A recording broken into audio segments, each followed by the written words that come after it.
So something I wanted to talk to you about today, if you're a wholesaler, how to approach wholesaling from the beginning. I've had a number of people call me telling me that they have a house they wanted to put under contract and wanted to assign that contract, which is what you're doing as a wholesaler. You're not buying the house, you're assigning a contract to a rehabber or a flipper that's going to fix up the property. So they'll call me and tell me they have this great house that they want to wholesale, and they ask me for some advice. So I'll ask them, who's your buyer? Well, I don't know anyone yet, so I'm looking for someone. So what's happening here is a lot of people are putting the cart before the horse. You don't go out and look at houses before you actually know who your buyers are going to be. So my suggestion is always to get a list of a very robust list of potential rehabbers or buyers of the contract. You're going to assign, again, you're going to assign the contract. You're not going to necessarily purchase the house and then sell it to them. That's another issue that we'll cover at another time. It involves a double closing, but let's stick to this. You want to start as a wholesaler finding rehabbers, not finding houses. Make a list of your rehabbers. I always suggest preparing a spreadsheet. You want to know the name of the person, obviously, how to contact them. If not their physical address, you want to make sure you get their email address, their phone number. What type of house are they looking for? Are they interested in condos, ranches? Does it matter to them? How many bedrooms, how many bathrooms do they want to handle?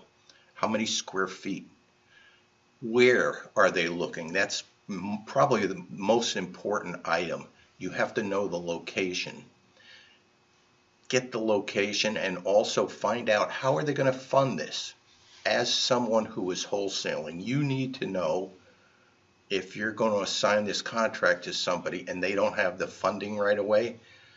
You've got to coordinate getting that contract from the seller and how long it's going to take to get that over to the buyer and get it to a closing.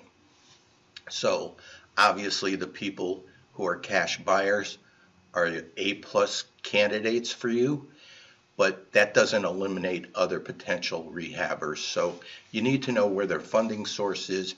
Have they been approved already by hard money lenders? If not, you may want to suggest that they do that and maybe give them some references where they could go to get the money. So these are things you need to put together before you even go out and look for a house.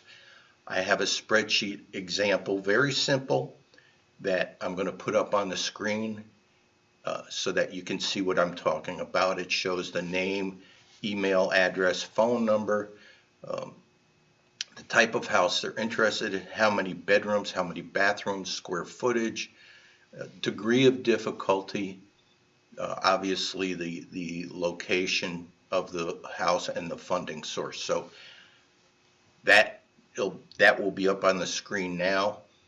And I'm looking forward to seeing you again, talking to you again. And if you want to know more about wholesaling and investing in real estate in general, go to ctrea.com. You can find a number of resources there. We have monthly meetings. We also have a great coaching program if you're interested. So this has been Mark, and I will talk to you again soon. Thank you. Remember to register for our free introductory class, Become a Real Estate Investor. Go to ctrea.com to register.